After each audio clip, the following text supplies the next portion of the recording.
In touch doctor Charles Stanley के साथ दुनिया भर में सुसमाचार साझा करते हुए।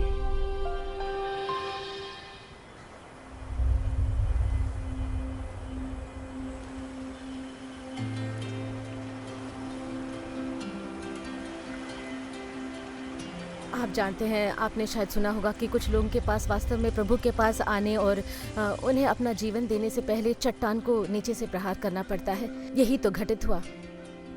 सब कुछ बिखर गया। मेरे जीवन में एक समय में जब मैं और मेरे पति शादी के 30 साल बाद अलग हो गए, मुझे पता था कि मैं इस रिश्ते को जोड़ने या इसे वापस एक साथ रखने में सक्षम नहीं थी। खुद मैं तो मुझे शायद उस समय बहुत भविष्य को लेकर बहुत चिंता थी। मैं वास्तव में तलाकशुदा नहीं बनने की बहुत कोशिश की थी, लेकिन जैसा कि मैंने डॉक्टर स्टैनली की शिक्षाओं और उपदेशों का बहुत अध्ययन किया, मुझे ये एहसास होने लगा कि यीशु के प्रेम के द्वारा परमेश्वर ने मुझे एक उद्देश्य के लिए ही बचाया है।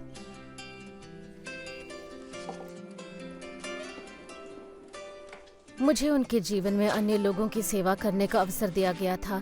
असल में इसके बारे में मेरा बहुत अधिक जुनून नहीं था, जब तक कि मुझे मिशेल के साथ परामर्श सलाह देने वाली भूमिका नहीं मिली थी। नमस्ते मिशेल। परमेश्वर ने मेरे दिल पर कलीसिया जाना शुरू कर देने की बात को रखा। मैं इसका वर्णन भी नहीं कर सकती सच में, लेकिन मेरे लिए और मेरे पति और मेरी बेटी सब कुछ बदल गया। ये बस घर जैसा महसूस हुआ। मेरे पति यीशु के इस नए प्यार के बारे में कभी बात नहीं करते थे। उन्होंने उनकी उपासना पाठों को पढ़ा, उन्होंने अपनी बाइबल पढ़ी। मैंने अपने पति का उद्धार होते हुए देखा। फिर 5 दिन बाद उनका एक दुर्घटना में निधन हो गया। इसमें मुझे अंदर तक की बड़ी चोट पहुंचाई। मुझे लगता था कि मेरे पास हमेशा ये सवाल था, जैसे ठीक है, तुम उसे यहाँ क्यों नहीं छोड़ सकते थे? तुम्हें पता है तुमने उसे क्यों नहीं बचाया और उसे यहाँ क्यों नहीं छोड़ दिया? तुम्हें उसे क्यों लेना चाहिए था? लेकिन तब परमेश्वर हमेशा यही कहता, परंतु वो मेरे साथ है, और मैं उस पर कोई सवाल नहीं कर सकी। मिशेल मुझे एक बेटी की तरह है। हमने तुरंत ही खुलापन, भरोसा और संवाद करने की योग्यता को महसूस किया कि वो किससे जूझ रही है और मैं कैसे उसे मदद कर सकती थी। ये मेरे लंबे समय से खोया हुआ रिश्तेदार से मिलने जैसा था। वो एक परिवार की तरह थी। हम दोनों एक ऐसी महिलाएं थी जो अकेली चल रही थी, और हम एक दूसरे को प्रोत्साहित कर रहे थे और एक दूसरे का समर्थन कर सकते थे। मैं इस क्षेत्र में नहीं थी, लेकिन वो आती और मुझे उठाती और मुझे ऐसी जगह ले जाती जिसके बारे में वो जानती है, जिसे वो मेरे साथ साझा करना चाहती है, बस एक खूबसूरत देहाती इलाके में। लिज ने एक बार मुझसे कहा था कि उसे आइसक्रीम बहुत पसंद है और वहाँ पर एक नया बाजार खुल गया था, तो ये मान लिया गया था कि ये बाहर था। इसे पाने के लिए एक छोटी सी सैर लगती थी, लेकिन आप समय को नज़रअंदाज करते थे और हम कभी कभी वस्तुओं के बारे में बात कभी नहीं करनी पड़ती। ये सिर्फ एक साथ होना है, और वो दोस्ती हमेशा से ही थी। तुम इसे वर्णित नहीं कर सकते। अगर मेरा एक खराब दिन होता तो ये सब लिज को पता रहता, और फिर मुझे एक गाना या एक कविता या एक वचन भेजती। वो मुझे बहुत प्यार भेजती। शुरुआत में मेरे पास ऐसा करने का रवैया हो सकता है क्योंकि उसने मुझे इसे करने के लिए कहा है या मुझे इसे करने के लिए बुलाया है। आप जानते हैं, मुझे समझ नहीं आया कि मैं जिस व्यक्ति को सलाह दूंगी वो कोई ऐसा व्यक्ति होगा जो मेरे जीवन को भी आशीष देगा। वो मुझे आनंदित करती है और इसलिए ये संक्रामक है। ये थोड़े समय में चादर में छिपने के जैसा होता है, लेकिन जब परमेश्वर 2 लोगों को एक साथ लाता है तो वो अटल होता है। ये बिल्कुल यीशु की तरह है कि ये रहा, यही एक रास्ता है। यही एक बात मैंने डॉक्टर स्टैनली से सीखी है। अपने अतीत के टूटेपन में फंसकर मत रहना, बल्कि वही करो जो तुम्हें चंगा करना है और दूसरों को चंगा करने में मदद करना है। केवल मिशेल वो व्यक्ति है जिसमें मैं देख सकती थी। ये बस मेरे दिल को इतनी गर्मी देता है।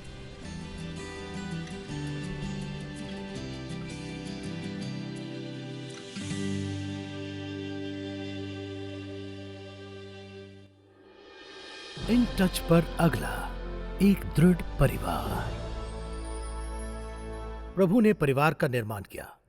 और अभी तक वहां पर कोई परिपूर्ण परिवार नहीं है। दरअसल यदि आप शास्त्र वचनों को देखेंगे तो काफी फौरन पाएंगे कि आदम और हव्वा का उनके परिवार में एक बहुत ही कठिन समय था। उनके बीच में न केवल संघर्ष था, क्योंकि आपको याद है जब हव्वा ने आदम से कहा था वह तुम एक निवाला क्यों नहीं लेते, तो उसने परमेश्वर को बताया कि हव्वा ने ऐसा उसे करने के लिए प्रेरित किया था। उसने कहा हव्वा ने ऐसे ही करने को कहा था। और फिर निश्चित रूप से उनके दो बेटे थे, उनमें से एक ने दूसरे को मार डाला और एली के पुत्र याजक और उसके दोनों पुत्र बाइबल के अनुसार दुष्ट थे। अब्राहम ने सारा से विवाह किया, असल में साथ मिलकर रहते थे, और फिर हाजिरा मौके पर आती है और उनमें संघर्ष हो जाता है। तब आप पवित्र शास्त्र के द्वारा आगे बढ़ते हैं। लेकिन दाऊद का ही उदाहरण लीजिए, जो एक प्रधान है। वह इज़राइल के सभी राजाओं में सर्वोच्च था, बावजूद उसके परिवार में झूठ और हत्या और बलात्कार और बगावत थी। और यह एक अद्भुत परिवार था और वो एक अद्भुत राजा था। फिर भी उनका परिवार मानो एक कुल आपदा से जैसे था। इसलिए जब आप अपने परिवार के बारे में सोचेंगे तो आप सोचेंगे कि हम बहुत अच्छे नहीं कर रहे हैं। बस याद रखिए, सिर्फ इसलिए कि आपका परिवार बहुत अच्छा नहीं कर रहा है, ये इसका मतलब नहीं कि आप बेहतर नहीं कर सकते।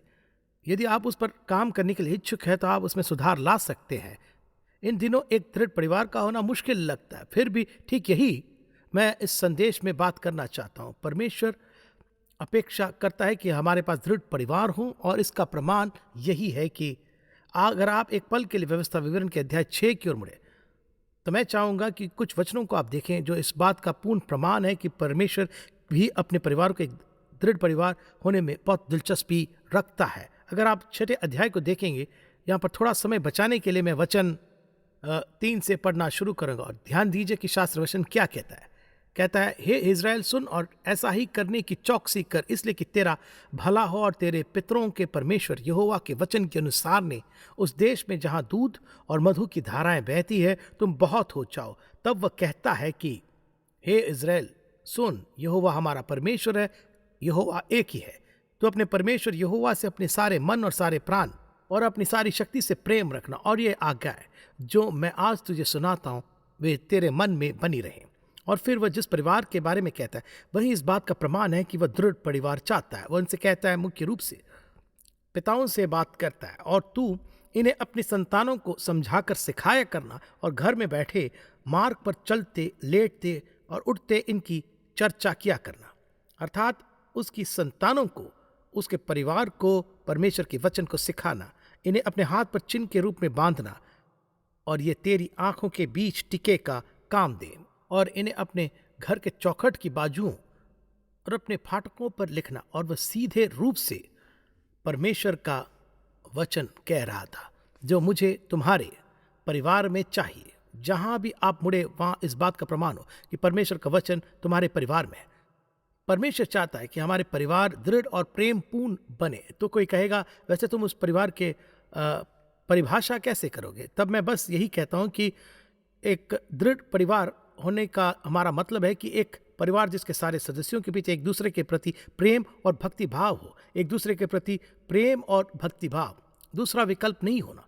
केवल दूसरे के प्रति प्रेम और भक्ति भाव, ये याचना करना, वहीं तो एक दृढ़ परिवार की शुरुआत होती है। और यह यूं ही नहीं होता, इस पर कार्य करना पड़ता है। और मुझे लगता है कि कई लोगों को के पास दृढ़ परिवार नहीं होने का एक कारण पिता और माता या दोनों में से एक है, क्योंकि वे अपने परिवार में ताकत बनाने के लिए जो आवश्यक चीज़ है उन्हें करने के इच्छुक नहीं है। तो इस संदेश का उद्देश्य है कि आपको एक दृढ़ परिवार की विशेषताओं को देना है। इसका मतलब यह नहीं कि आपको इनमें से हर एक चीज़ पर काम करना है, लेकिन इसका ऐसा ही अर्थ है, यह दृढ़ परिवारों की विशेषता है। इसलिए मैं चाहता हूं कि आप इस संदेश को ध्यान से सुनें।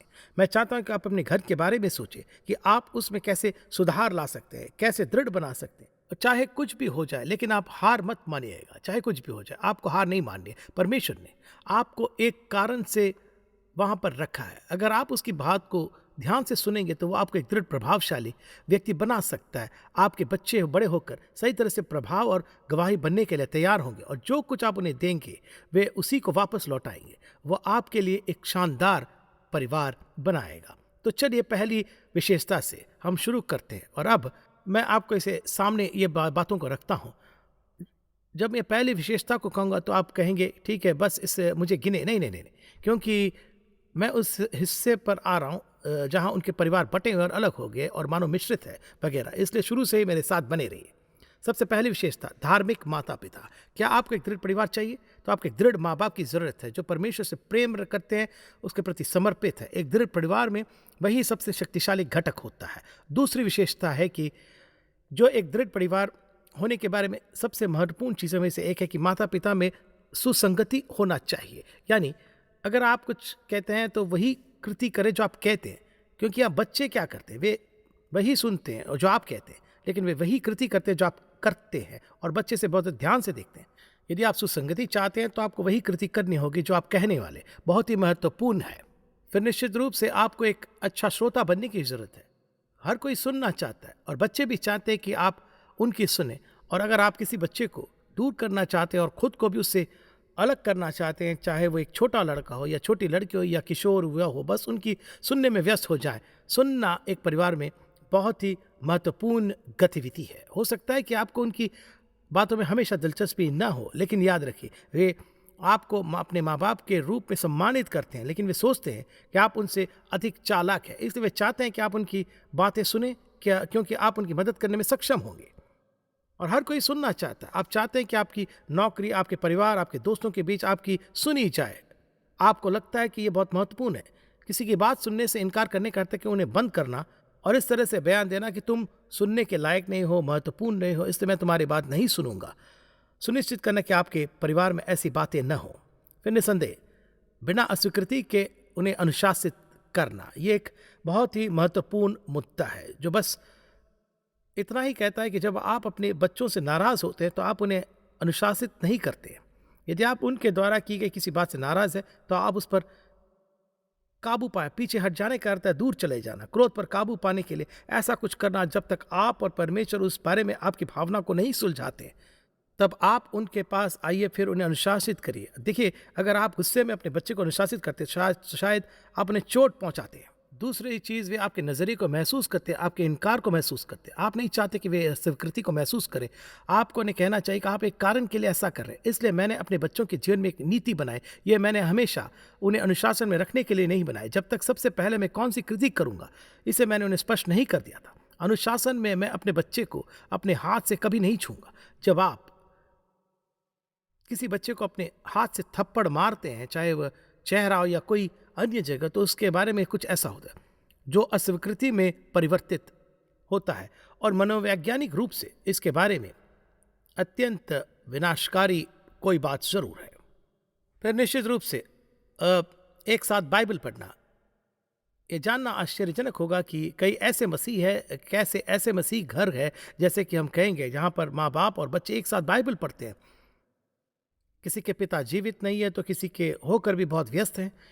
किसी की माँ जिंदा नहीं है तो किसी के होकर भी बहुत व्यस्त है। आप खुद को व्यस्त कर सकते हैं, लेकिन एक छोटे बच्चे के लिए आप क्या हो सकते हैं, आप क्या महत्वपूर्ण काम कर सकते हैं, ये आप सुनिए। इस बाइबल को उनके सामने रखने के लिए और परमेश्वर के वचन की महिमा करने और उसके वचन के बारे में बात करने के लिए, और उसे उनके साथ आप पढ़िए और पूरे परिवार के लिए फिर से पढ़िए। शायद आप इसे पूरे परिवार के साथ हर एक दिन नहीं पढ़ सकते, लेकिन आप उसे सप्ताह में कम से कम एक बार ज़रूर पढ़ सकते हैं। फिर आप उन्हें रोज़ाना बाइबल पढ़ने सीखने में मदद कर सकते हैं और अपने बच्चों को प्रभु के वचन में लाने के लिए आप कुछ भी कर सकते हैं। ज़रा सुनिए, आप अपनी बातों को परेशानी, दिल के दर्द और आंसुओं से बचा रहे हैं, क्योंकि जब वे प्रभु के वचन को पढ़ते हैं और परमेश्वर क्या कहते हैं इसे वचन में ढूंढते हैं, और फिर वे आपकी बात को परमेश्वर के वचन के साथ तुलना करते हैं, तो उसमें बड़ा अधिकार होता है। अब ज़रा मैं एक बात बताऊँ, वह आपके जीवन के लिए एक मार्गदर्शक पुस्तिका है, उनके लिए भी एक मार्गदर्शक पुस्तिका है। आप ही एकमात्र व्यक्ति है जो इस पुस्तक को उनके भीतर स्थापित करते हैं। बुद्धि परमेश्वर के वचन के द्वारा उनके जीवन को मार्गदर्शन करने की बुद्धि है। अगर मुझे आपको पूछना जरूरी है, वैसे क्या आप चाहते हैं कि आपके बच्चे परमेश्वर के वचन को पढ़ें और परमेश्वर के द्वारा मार्गदर्शन की? हाँ, आप उनके सामने एक नमूना प्रभु के वचन को एक साथ पढ़ने के द्वारा आप उन्हें भी यही सिखाते हैं, जिनके द्वारा वे चीज़ों को देखते हैं। मैं आपको ये नहीं बता सकता कि यह पुस्तक कितना महत्वपूर्ण है, और यह जीवन के लिए एक मार्गदर्शक पुस्तिका है, और फिर हमें कोई समस्या बिल्कुल नहीं होगी। अगर जो लोग अगुवाई करते हैं, और वे लोग चाहे वे ग्रामीण इलाके या शहर से हो, चाहे वे राज्य या देश में हों, तो हम इस देश में एक बिगड़ी अवस्था में नहीं होंगे। यदि हमारे ऊपर शासन करने वाले लोगों के द्वारा परमेश्वर के वचन के उन सिद्धांतों को न लाया जाता, तो हम वहाँ पर नहीं होते जहाँ पर अब है।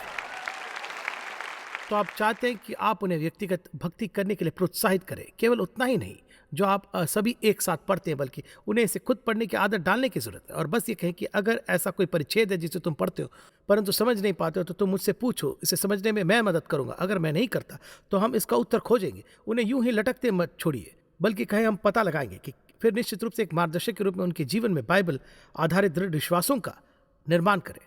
इसका मतलब कि आपको यह जानना होगा कि आप किस में यकीन करते हैं। यदि ज़रूरत हो तो आपको अवश्य ही वचन पर खड़े होने में सक्षम बनना चाहिए। आप चाहते हैं कि उनमें से इस बात का दृढ़ विश्वास हो कि एक दूसरे के साथ कैसा व्यवहार करते, अन्य लोगों से प्यार करते हो, क्षमा के बारे में दृढ़ विश्वास, और इस पर चलता रहता है। यदि आपके पास दृढ़ विश्वास है तो आप उन्हें प्रदर्शन द्वारा सिखा सकते हैं। आपके पास वे नहीं है तो आप कुछ भी कहें, ये काम नहीं करेगा। वे वही करने जाएंगे जो आप करेंगे, ज़रूरी नहीं कि आप क्या चाहते हैं। तो यहाँ पर प्रमुख चीज़ों में से एक चीज़ है, हमेशा ईमानदार रहिए। ध्यान से सुनिए, अपने बच्चों के साथ हर बात को लेकर हमेशा ईमानदार रहें। अब उदाहरण के लिए ध्यान से सुनिए, मान लीजिए कि आप एक बेटी हैं और आपने अपने पिता से कुछ पूछा, और लेकिन वे बेईमान थे, उन्होंने आपको सच नहीं बताया, और उन्होंने ऐसा 2 या 3 बार किया। जब ये छोटी लड़की बड़ी हो जाती है और एक पति या किसी युवक की तलाश करती है, चाहे वो कुछ भी हो, क्या आप जानते हैं कि उसके विवेकशील मन में अभी भी क्या चल रहा है? वह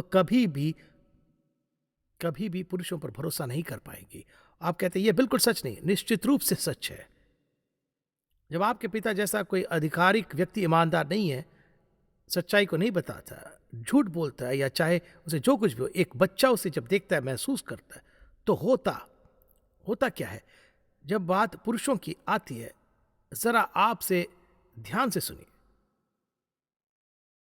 अपने जीवन में एक सबसे महत्वपूर्ण इंसान के संग उस बच्ची का अनुभव ऐसा है कि आप उन पर भरोसा नहीं कर सकते। ऐसा ही होता है। आप एक ठोकर के साथ शादी से शुरुआत करते हैं, इसलिए मैं आपको ईमानदार होने के लिए प्रोत्साहित करना चाहता हूं। चाहे कब कुछ भी हो जाए, आप जो कहते हैं वही कृति करें, क्योंकि ये जरूरी नहीं कि क्या आप क्या करते हैं, क्या कहते हैं, बल्कि आपके बच्चे क्या करेंगे। आप जो करते हैं वह वही कृति है जिसे वह करेंगे, क्योंकि जीवन के शुरुआती दिनों में ही आप उनके परिवार को बर्बाद कर सकते हैं।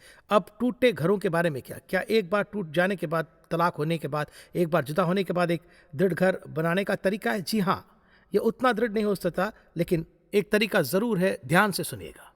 जिस तरह से हमने शुरुआत की, हमने 2 मसीह माता पिता के साथ मिलकर शुरुआत की, तो एक पल के लिए इसे हटा दें, फिर उसके बाद आप ऐसे टूटे हुए घर में कुछ भी अमल में ला सकते हैं। और पति चला गया है या पत्नी चली गई या कोई और गया है, आपने किसी और से शादी कर ली, चाहे वह जो कुछ भी होता है, आप अभी भी उन सभी सिद्धांतों या उनमें से किसी एक पर अमल कर सकते हैं, सिवाय इसके कि एक अलग परिवार और ठीक आपके सामने एक प्रमुख मुद्दा है। और इसलिए मैं बस यही कहूँगा, यदि परिवार मिश्रित है, यदि आपके 2 बच्चे और उससे 2 बच्चे या और जो भी है, यदि आपको बस इतना याद होगा कि मुख्य रूप से और शारीरिक और भावनात्मक रूप से अपने बच्चों के करीब रहे। दूसरे शब्दों में, अगर आपकी पत्नी उन्हें ले जाती है या आपकी पति उन्हें ले जाता है, तो जितना हो सके भावनात्मक रूप से उनके करीब रहे, क्योंकि सुनिए, ये वे लोग आपका एक हिस्सा है। माताओं, वे आप में से बाहर आए हैं, वे अभी भी आपके बच्चे हैं, और इसलिए माँ बाप को शारीरिक और भावनात्मक रूप से जितना हो सके उनके करीब रहने की जरूरत है, ताकि उन्हें कभी ऐसा महसूस न हो कि उनके माँ बाप ने उन्हें अकेला छोड़ दिया हो। और कई बार यह मुश्किल होता है, खासकर एक पत्नी के लिए। अगर एक पत्नी या पति का एक भयावह और तलाक हो गया, और अब जब वे एक दूसरे से नफरत करने की स्थिति में, यहाँ पर उनके बच्चे हैं, मैं एक बच्चे के दिल में आश्चर्यजनक और भयावह आघात के बारे में सोचता हूँ। और वह एक दिन अपने पिता चले जाते देखता है और वे वापस नहीं आते हैं। एक छोटी लड़की अपने पिता को चले जाते देखती है और वे वापस नहीं आते, और कोई फर्क नहीं पड़ता है कि आप उन्हें क्या कहते हैं, वे इसे नहीं कर सकते, ऐसे नहीं समझते। और इसके विपरीत आप एक ऐसे पिता के बारे में सोचिए, जब आप दूर चले जाते, याद रखिए, आपको एक पवित्र परमेश्वर को अपने बच्चों के इस दुनिया में लाने, उन्हें पूरी तरह बेसहारा छोड़ने और उस बच्चे के दिल में आंसू लाने के एहसास को न समझने के लिए हिसाब देना पड़ेगा, जिससे उनके पूरे भावनिक मन पर आघात हुआ है। आप कहेंगे ठीक है, लेकिन वे उस पर काबू पाते नहीं, वे नहीं पाते, उस पर काबू नहीं पाते। वो अभी तक मौजूद है, जैसे वे जीते हैं पर एक निशान बाकी रहता है। इसी कारण आपको शादी को एकजुट रखने के लिए अपना सर्वोत्तम देना होगा। कभी कभी आप नहीं कर सकते, कोई नहीं, चाहे कुछ भी हो जाए, कभी कभी ये काम नहीं करता, कोई तय करता है कि वे जाने वाले वे चलते हैं, चाहे कुछ भी हो, कि आप उसकी मदद नहीं कर सकते, लेकिन प्रभु आपकी मदद के लिए हमेशा मौजूद रहेगा, आपको दृढ़ करने के लिए मौजूद रहेगा। उन बच्चों के एक बहुत ही असाधारण रीति से प्यार करने में आपकी मदद करेगा। यदि माता पिता में से कोई एक चले जाते तो अपने बच्चों के साथ प्रार्थना और पवित्र शास्त्र पढ़ने के लिए अपना समय बढ़ाएं। दूसरे शब्दों में आप उनके लिए एक शारीरिक गढ़ बन जाते हैं। बाइबल कहती है कि हम सर्वशक्तिमान की छाया में रहते हैं। अगर मैं किसी चीज़ की छाया में हूँ तो वहाँ पर कुछ बड़ी बात होती है, और वो कहता है वह हमारा आश्रय स्थान, हमारी छाया और हमारा रक्षक है। और जब आप उन बच्चों के साथ शास्त्र पढ़ते हैं जिनकी माँ या बाप चले गए, और आपको और उन्हें इसे समझना है, आपको पता है कि हम क्यों नहीं समझते। हम आलोचनात्मक नहीं होना चाहते, हम प्रार्थना करना नहीं चाहते कि उनके जीवन में जो कुछ भी हो रहा है परमेश्वर उनके जीवन में काम करे। इससे कोई फर्क नहीं पड़ता है कि आप इसे बनाने की कितनी अच्छी कोशिश करें, क्योंकि वहाँ पर उनकी ज़िंदगी में एक निशान, चोट और दर्द है। लेकिन आप पर यह जिम्मेदारी है कि आप जितना हो सके इन चीज़ों को कम करें। फिर उन्हें याद दिलाएं कि जब आपका कोई प्रिय व्यक्ति चला गया हो तो परमेश्वर पर भरोसा करना पहले से कहीं अधिक महत्वपूर्ण है। प्रभु पर भरोसा करना पहले से कहीं ज़्यादा महत्वपूर्ण है, क्योंकि अब आपके पास पिता नहीं है, आपके पास माँ नहीं है, लेकिन अब हमारे पास परमेश्वर है। और आप उस बच्चे के दिल में जो छेद करना चाहते हैं वह है कि प्रभु तुम्हारा पिता है। भले ही तुम्हारे सांस्कारिक पिता चले गए, लेकिन प्रभु अब तुम्हारा पिता है। तुम्हारी ज़रूरतों को वो पूरा करेगा, हमारी ज़रूरतों को पूरा करेगा। अब मैं जानता हूँ कि मेरी माँ मेरे जीवन में उन वर्ष तक पिता ना होने पर मेरी माँ हमेशा मुझे याद दिलाती रहती है कि हमारे स्वर्गीय पिता अब मेरे पिता है, और यह कि हमें इसे किसी तरह और किसी तरह करने जाए।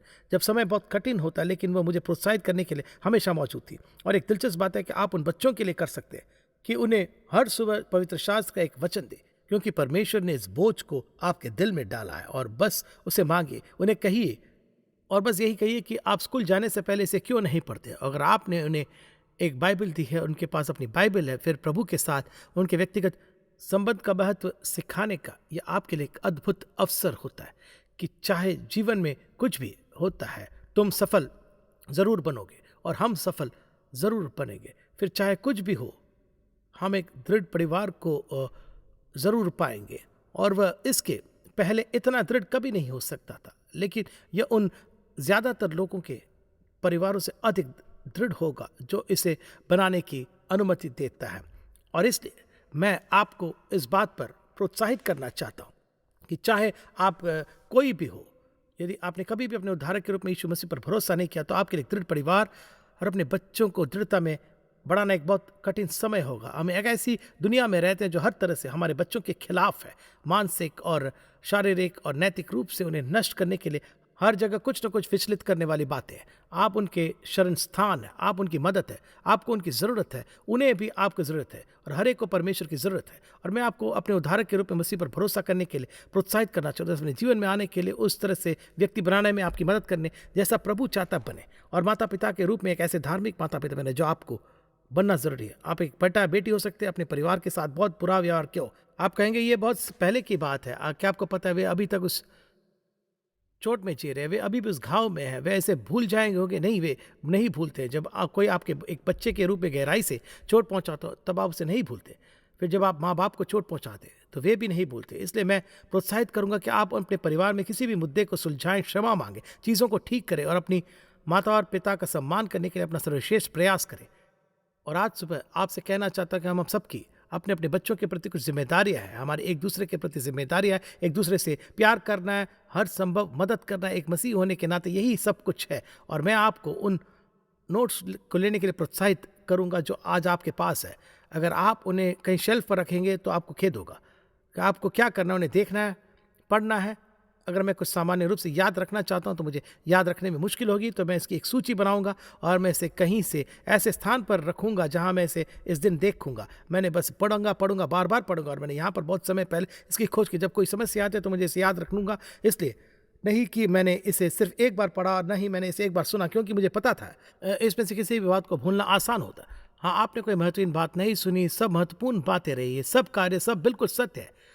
आप बच्चों पोता पोतियों को बढ़ाने की बात कर रहे हैं और आप में से कुछ दादा दादी हैं, आप एक अभिभावकों के स्थान में कदम बढ़ा रहे हैं, क्योंकि आपके बच्चे उनके वैवाहिक जीवन में बस बुरी तरह से बह गए हैं। लेकिन दादा दादी खुद को उपलब्ध कराएं। आप अपने पोते पोतियों को सुनने में व्यस्त नहीं है, आप इतने भी व्यस्त नहीं है, बिल्कुल व्यस्त नहीं है, और उन्हें आपकी जरूरत है। आप उनके लिए एक एंकर की तरह होंगे। मैं हमेशा कर सकता हूं, मैं हमेशा उस तार की फीते को और जा सकता हूं। मुझे पता है कि वो मेरे लिए हमेशा उपलब्ध है, वे आपके लिए भी